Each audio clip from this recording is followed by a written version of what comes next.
frente e você não está mais no mesmo lugar.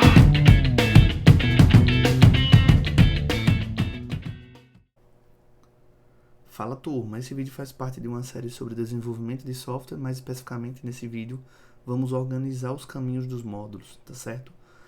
Como a gente vai fazer isso? A gente vai criar path mappings, ou seja, que são mapeamentos dos caminhos dos módulos dentro das configurações do TypeScript no nosso projeto, tá certo? O termo caminho, né, aqui a gente vai estar sempre falando também o termo em inglês e português, que é o path, tá certo? E mapeamento, que é o mapping, tá certo? Para essa prática, a gente assume que o ambiente mínimo de desenvolvimento para Node.js mais TypeScript já esteja previamente configurada, tá certo? No caso, a instalação de alguma versão do Node.js, né, principalmente as mais recentes, a gente vem usando a versão 18, gerenciador de pacotes do Node, né, que é o NPM, instalação do TypeScript e configurações de compilação dentro do nosso projeto e-commerce-node-api, e a IDE VS Code configurada, né, com as extensões necessárias que vemos usando ao longo do projeto. Então a gente está aqui com o VS Code aberto. Veja que eu estou aqui com o meu projeto e-commerce-node-api aberto, e como é de praxe, né, quando a gente vai começar uma nova refatoração de código, implementação de nova funcionalidade, qualquer mudança no nosso código, a gente faz uso dos nossos testes automatizados para verificar a consistência desse código antes de a gente iniciar. Então, eu vou executar aqui, né, a minha suíte de testes. Então, esse npm run test vai rodar todos os testes automatizados que eu tenho, né? Até agora eu tenho 8 testes automatizados dos casos, cenários padrão e de exceção do caso de uso de criar produto, né, da entidade de domínio do produto, e também tem uns 7 casos de teste aqui, né, dos casos de uso de recuperar e criar categoria, tá certo? Então a gente tem alguns casos de uso aqui, a gente vem executando. Então nosso código está ok, né, desde a última implementação, das últimas alterações que nós fizemos. Então é a partir desse código que a gente vai continuar. Então eu vou estar sempre reforçando essa necessidade, né, essa boa prática de testar rodar os testes automatizados e partir, né, para uma implementação ou para alguma mudança no código, a partir de um código que a gente saiba que está estável, que está, digamos assim, consistente, porque os testes estão sendo executados corretamente. Então qual é o próximo passo? O próximo passo é a gente entender um pouco o que é esses paths, né, esses caminhos, tá certo? Veja, um caminho, né, do inglês path é a forma geral do nome de um arquivo ou diretório, tá certo? Que especifica uma localização única em um sistema de arquivos. Então, por exemplo, se a gente leva em consideração o Windows, né, que é o sistema operacional que a gente vem usando aqui, essa parte e-commerce-node-api, ela está dentro, né, de um caminho, de um diretório dentro desse sistema de arquivos, que é o sistema de arquivos do Windows. Então, se eu abrir aqui o terminal, né, do projeto, a gente vai verificar que o nosso arquivo e-commerce-node-api, no caso aqui na minha máquina, ela está no diretório D, né? Então, né, a depender de onde esse projeto está, ele vai estar em outro diretório. Então, isso aqui é o caminho, né, dessa pasta dentro desse sistema de arquivos do Windows, tá certo? Um caminho ele aponta para uma localização do sistema de arquivos seguindo a hierarquia de árvore de diretórios expressadas em uma cadeia de caracteres, na qual os componentes do caminho, né, são separados por um caractere delimitador que representam cada diretório, tá certo? Esse caractere delimitador comumente é uma barra, né, invertida, né, ou uma contrabarra ou 2 pontos. Veja que aqui a gente tem um caractere delimitador que é a barra, né, que a gente chama de contrabarra, tá certo? Ou barra invertida, beleza? Então, apesar de alguns sistemas operacionais poderem usar um delimitador diferente, geralmente esses são os padrões, ou barra ou 2 pontos, tá certo? Esses caminhos, eles são usados extensivamente e de forma muito, né, aprofundada em ciência da computação para representar os relacionamentos entre diretório e arquivos, né, comuns existentes em sistemas operacionais modernos, e são essenciais na construção, né, de localizadores de recursos uniformes, o que a gente chama de URLs, tá certo? Recursos podem ser representados por caminhos absolutos ou relativos. Então, se a gente ver aqui no nosso projeto, né, se eu abrir, por exemplo, aqui dentro da nossa pasta src modules, dentro do domínio do catálogo, né, do subdomínio do catálogo, mais especificamente aqui na entidade de domínio categoria. Se eu abrir aqui o arquivo categoria.entity, quando a gente faz as importações de códigos que estão em outros arquivos, essas importações usam paths, né, usam caminhos, é como eu estou selecionando aqui, relativos ao projeto, né, que é o projeto e-commerce-node-api. Então é muito importante a gente conhecer sobre caminhos absolutos e caminhos relativos, tá certo? Um caminho absoluto é o caminho completo, que aponta para a mesma localização em um sistema de arquivos, independente do diretório de trabalho que você está atualmente. Então, se eu vejo aqui esse d:/e-commerce-node-api, eu sei que é um caminho absoluto, né? Independente de qual diretório esteja, se eu chamar esse caminho, eu vou acessar essa pasta, tá certo? Em contraste ao caminho absoluto, um caminho relativo inicia a partir de algum diretório de trabalho fornecido. No caso aqui, esses caminhos que começam aqui com 2 pontos, olha, eles são caminhos relativos ou ponto, né, ao diretório base do projeto, que pode ser ou o CRC, a depender das configurações que estão no tsconfig, ou o próprio nome ou o próprio pasta do projeto, tá certo? Quando a gente faz uso do caminho relativo, a gente acaba evitando a necessidade de fornecer o caminho absoluto completo, né? Por exemplo, a gente não bota aqui D, 2 pontos, e-commerce, node, API. Veja que quando eu passo o mouse aqui, o VS Code me mostra o caminho absoluto, mas na hora de fazer o código, eu não preciso, né, usar caminho absoluto, eu posso usar caminho relativo, tá certo? Então, um nome de arquivo pode ser considerado como um caminho relativo baseado no diretório de trabalho atual. Como eu falei, o diretório atual que a gente está trabalhando é o e-commerce-node-api, tá certo? Bom, dentro do TypeScript, né, existe uma série de entradas que mapeiam as importações para locais de pesquisa relativos à base URL. Então, dentro do TypeScript, quando a gente está programando, a gente pode fazer esses importes usando os caminhos relativos, tá certo? E a gente consegue configurar, por exemplo, no arquivo tsconfig.json, que é o arquivo onde a gente tem configurações do nosso TypeScript, a gente consegue configurar, por exemplo, se eu vim aqui, né, a gente tem várias opções de configuração que estão comentadas, a gente pode configurar paths, né? Se a gente for aqui, paths são, né, entradas, né, um conjunto de entradas específicas que remapeia os importes, né, adicionando, né, digamos assim, lookup, né, localizações, né, recuperações de localizações específicas, né? Então, os paths, eles permitem, dentro do TypeScript, configurar, né, e declarar, né, novos tipos não, né, como resolver as importações, né, dos módulos e dos códigos que a gente precisa, tá certo? E o que a gente vai fazer especificamente na aula de hoje é mapear os caminhos, né, que é o que a gente chama de path mapping, tá certo? Então, o uso de caminhos também permite mapeamentos mais sofisticados, incluindo vários locais alternativos, tá certo? Às vezes, os módulos estão localizados diretamente no base URL, nossa base URL é o CRC aqui, tá certo? E a gente tem nossa pasta dos módulos, né? Então, por exemplo, a gente tem um módulo de catálogo agora, tem um de pedido no futuro, carrinho de compras, de usuário, né? Pode ter módulo, por exemplo, de frete, a depender do negócio e do domínio que a gente está trabalhando, a gente pode ter módulos que representam subdomínios do domínio como um todo, tá certo? O compilador do TypeScript, ele suporta a declaração desses mapeamentos através dessa propriedade paths dentro do tsconfig.json, tá certo? E aí o que a gente vai fazer a partir de agora é mapear de fato, tá certo? Esses caminhos dos módulos que a gente tem, beleza? O que a gente vai fazer primeiro aqui, né? Mapear os caminhos dos módulos no tsconfig. A primeira coisa que a gente vai fazer é descomentar esse base URL aqui e colocar que o nosso base URL, nossa URL base, vai ser a pasta src. Então veja, o base URL especifica o diretório base que vai ser usado para resolver, né, caminhos não relativos, ou seja, não absolutos, de caminho, né, absolutos, tá certo? Outra coisa que a gente vai fazer aqui, ó, é o path, tá certo? E dentro desse path a gente vai trabalhar, né, com esses mapeamentos. Então, a primeira coisa que a gente faz no mapeamento é, né, definir qual vai ser, né, o local que a gente quer mapear. No caso é a pasta modules, tá certo? É essa pasta modules que eu estou passando o mouse aqui no canto esquerdo.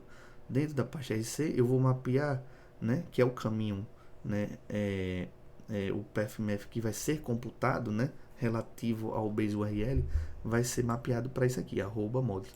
Eu estou botando um arroba porque eu vejo que é um padrão, né, do mapeamentos, né, que fica um pouco mais organizado, tá certo? E o outro que a gente vai mapear dentro de modulos é o shared, tá certo? Então, tudo que tiver dentro de .shared, baseado no, né, shared também está dentro de src, ele vai ser mapeado para cá, tá certo? Essas configurações, pessoal, quando a gente acaba fazendo, elas naturalmente podem gerar problemas de importação nos códigos, né, nos arquivos já existentes, tá certo? Então a gente vai fazer esse mapeamento, mas também vai fazer algumas refatorações no código. Depois de mapear, a gente vai fazer uma refatoração nessa classe, nesse arquivo mesmo aqui, tsconfig.json. A gente manteve todas essas essas propriedades que estão comentadas, né, para mostrar para vocês que o arquivo tsconfig tem uma série de configurações necessárias a depender do que você está fazendo, e vejam que ao longo dos vídeos, ao longo das nossas necessidades, a gente vai configurando de uma forma ou de outra para atender os nossos problemas e os nossos objetivos. Mas a gente já sabe que ela é um arquivo que tem várias configurações. A gente pode acessar a documentação do tsconfig, né, para saber quais são, né, por exemplo, as propriedades que trabalham com projeto, com linguagem ambiente, com a parte do módulos, tá certo? Com a parte de suporte ao JavaScript. Mas a gente, para deixar o código mais limpo, eu vou apagar, tá certo? Todas essas partes, na verdade, todos esses propriedades comentários, e deixar só aquelas que a gente está usando, né? O target, tá certo? Veja que eu só vou deixar aqui as propriedades que realmente a gente está usando, para deixar o nosso arquivo o mais limpo possível. Veja que nosso arquivo vai ficar com poucas configurações, porque o que mantinha ele grande aqui era a quantidade de atributos, que na verdade são todos os atributos possíveis para um arquivo tsconfig, né? A gente não está usando todos, então já conhece, né, essa possibilidade. Então a gente vai aqui apagando. Então apague, né? Agora mantenham mantenham as propriedades que a gente vem utilizando, viu? Não adianta apagar tudo, porque senão essas propriedades que a gente já vem utilizando, elas são importantes para o nosso projeto, beleza? Eu vou, depois que terminar aqui, manter um pouco, né, a tela exibindo todas essas alterações, para que vocês possam entender, certo?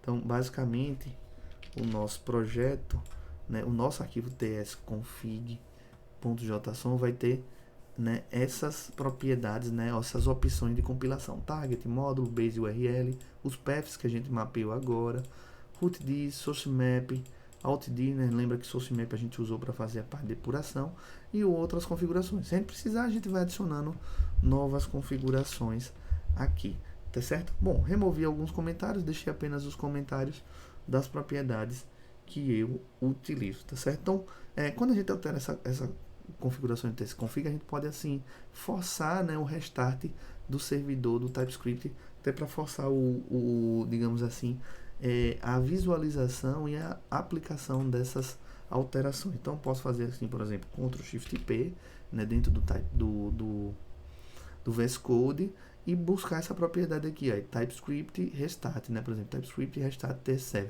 Se você não achar que ele já está no recentes usados, né? Mas você pode buscar pelo Restart TS, que ele vai aparecer, tá certo? Então a gente pode clicar aqui, né? Para ele fazer digamos assim, ele vai forçar a reabertura, né? O restart do servidor TS aqui do VS Code, beleza? Bom, feito isso, a gente agora pode fazer as alterações, né, alterar os códigos da entidade, né, do domínio, para apontar para os mapeamentos dos módulos. Então, onde tem os pontos módulos, né, que são relativos, a gente pode apontar para cá. Então, vamos lá. Primeiro eu vou abrir aqui a parte do domínio, né, de categoria, e vou abrir aqui o categoria entity, tá certo? Vejam, dentro do categoria entity, eu tenho aqui, por exemplo, a parte, né, onde a gente tem o categoria map, tá certo?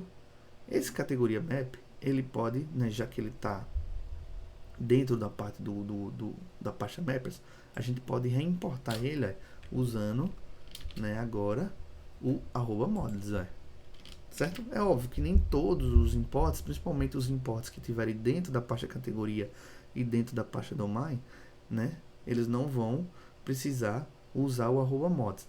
Então, nem sempre a gente vai estar usando o @models, a gente vai estar ainda usando, por exemplo, os caminhos relativos, né? Mas veja que agora a gente consegue ter um pouco mais de legibilidade também no código. Veja que essas refatorações que a gente vem fazendo nos últimos vídeos é mais para a legibilidade do código, ele não altera nem a funcionalidade do código em si. Então aqui também, ó, em entidade, eu posso reimportar essa entidade apontando agora para o @shared, tá certo? Então vou apagar esse random UID aqui que a gente não está utilizando, tá certo? E vou aproveitar, né, que eu fiz essas alterações e vou executar aqui source action e organizar os imports da minha classe, né, do meu arquivo categoria.entity.ts, tá certo? Bom, qual é o próximo que a gente vai fazer? Categoria.exception. Veja, dentro do categoria.exception eu também posso reimportar isso aqui. Vou apagar e vou a partir do autocompletar usar o @shared.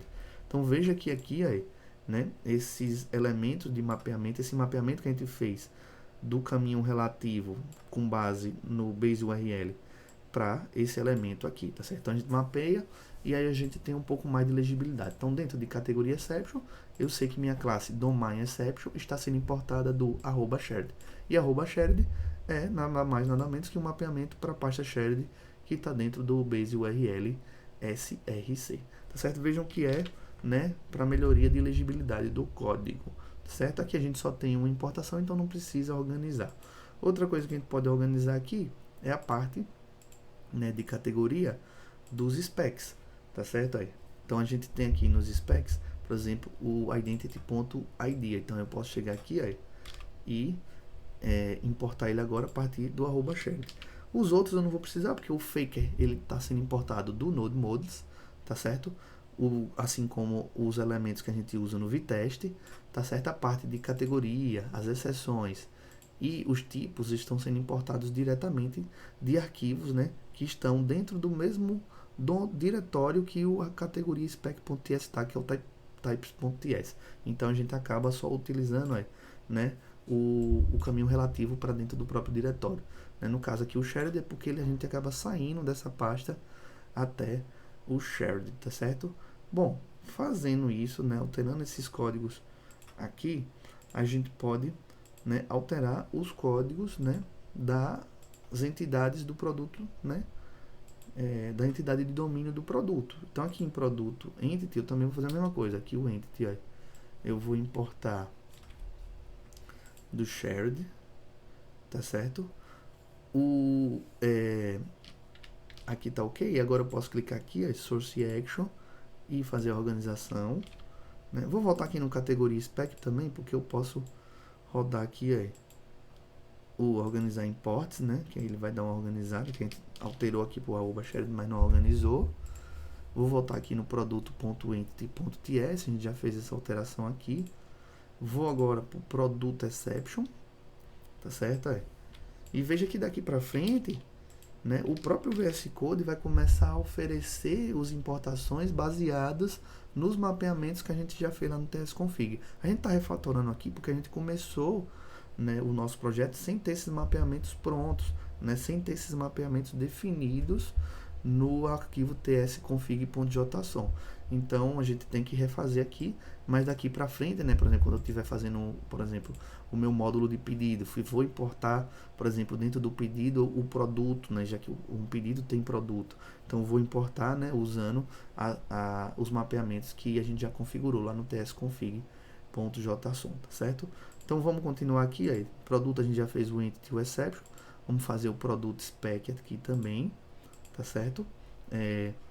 No caso o produto spec aqui, a gente tem, não precisa aqui importar, aqui está no mesmo diretório, aqui tem um produto, tem os types, aqui a gente não vai precisar, só vai precisar fazer isso aqui, clicar com o botão direito, source action, organize essas importações para ficar organizada. beleza? E no type.ts, né, a gente também não precisa mudar nada, pois aqui a gente importa num diretório, né, da categoria. Aqui não vai precisar importar usando os mapeamentos que a gente criou, ok? Feitas essas alterações, a gente pode ver também como ficou o index.ts, né? Então, o index.ts, a gente pode importar aqui a categoria. Tá vendo que aqui a gente tem ponto .models, a gente pode usar agora o nosso mapeamento. Ó. Categoria usando models. Aqui também, ó, recuperar a categoria props usando models, né? O categoria map também usando models, né? Categoria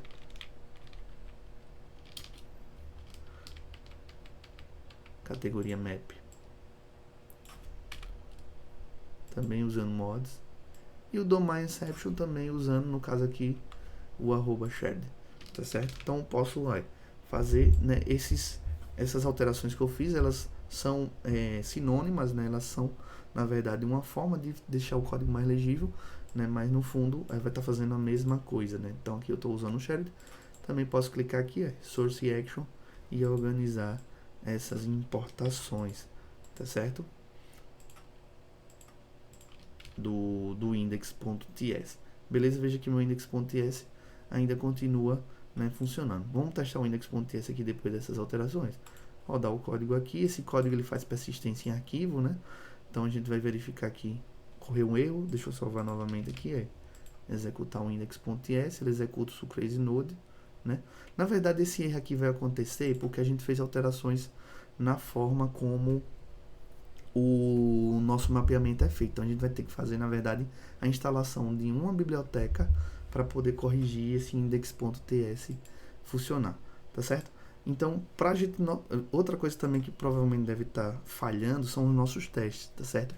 Porque como eu falei, quando a gente começa a mexer nesses paths, né, mapeamentos, eles acabam interferindo também nas formas como os testes vão ser executados. Então, por exemplo, se eu abrir aqui a nossa suite de testes e executar aqui o npm run test, provavelmente a nossa suite de testes vai estar falhando, né? Vários erros, né? Várias falhas, tá? Veja que vários erros ocorreram. E o que é que isso pode, né, interferir, né? Viu que eu fiz uma alteração nos meus paths, meus erros estão acontecendo, então eu tenho que fazer as configurações. Então vou abrir aqui o arquivo vite.config.ts, tá certo? E colocar esse código aqui, Estou dizendo para o meu teste, né? Lembrando que o meu arquivo vite.config.ts ele me auxilia nas configurações dos meus testes automatizados. Então, estou dizendo aqui, eu criando um objeto resolve, né, de resolva, e dizendo que o alias, né, que é como se fosse o apelido. Então, por exemplo, ao fazer o find, né, que é a busca do @models, faço o replacement, né, para o path.resolve de, tá certo? Então a gente vai ter esses elementos aqui, beleza? Então a gente vai ter aqui, fazer na verdade o export de tudo, mostrar aqui, beleza? Vamos ver aqui como é que tá os nossos testes. Vou parar aqui os testes, fazer um clear, executar novamente o npm run test. Veja que os erros ainda continuam acontecendo, certo? Deixa eu só fazer aqui, path, certo? Eu vou importar o path aqui, tá certo? Para que a gente possa usar essa variável path aqui dentro, né? Vou executar o teste novamente, limpar.